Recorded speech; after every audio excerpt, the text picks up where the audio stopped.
I'm going to show you a functional dynamic stretch as well. It's important that during pregnancy we maintain all arches and planes of movement.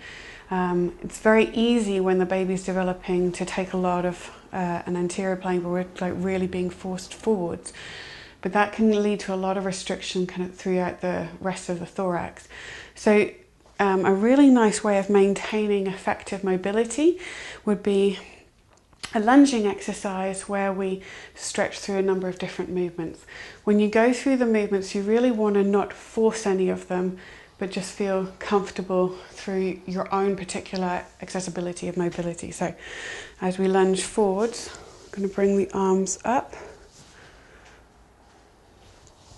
And again. And then you can come and do the other side. Making sure that you're not overarching through the low back like that. You're going to control your low back so that you keep a nice neutral spine. If we overarch, you can cause yourself some pain. So that's a nice kind of stretch through the upper torso. The second part would be a rotational. So in this one, you're just going to keep the elbows bent and take the movement to the end of range where you feel comfortable. So lunge, rotate, keeping your balance. Again, making sure you don't overarch. Shoulders relaxed.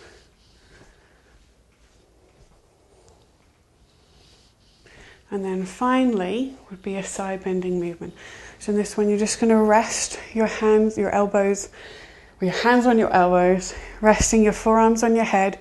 You're going to wear them like a crown, so you're going to keep your chin elevated but not extended. And as you go forwards, you just kind of side bend each way and then back. As you do the movement, you'll get an idea for which side you feel more restrictive on, and just take your time to work through that. So that's one way of doing that in a standing position. We can also do it in a kneeling position as well, if that feels more comfortable. Keeping dynamic movement going throughout a pregnancy is a great way to keep the whole spine mobilizing well. So either or both would be effective. So we'll cover that in the next video. So this is the second part. Like the first, we're going to go through the same 3 planes of dynamic movement. And you're just going to take your time. It really depends upon how comfortable you are on your knees.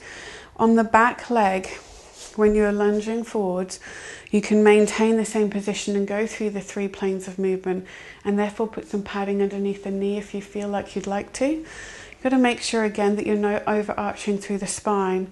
So as the arms come up, you want to keep the spine neutral and not allow it to flex forwards completely. So again, movements up, and you're getting a stretch through the front of the hip at the same time as getting a dynamic extension movement through the rib cage. The second part is the rotation, just easing through the movement. And the third part, again, is just side bending. Just taking the movement to where you feel comfortable. And then you would switch and do the same thing on the other side. If you run into any discomfort, anything's painful in any way, stop and give us a call at the clinic.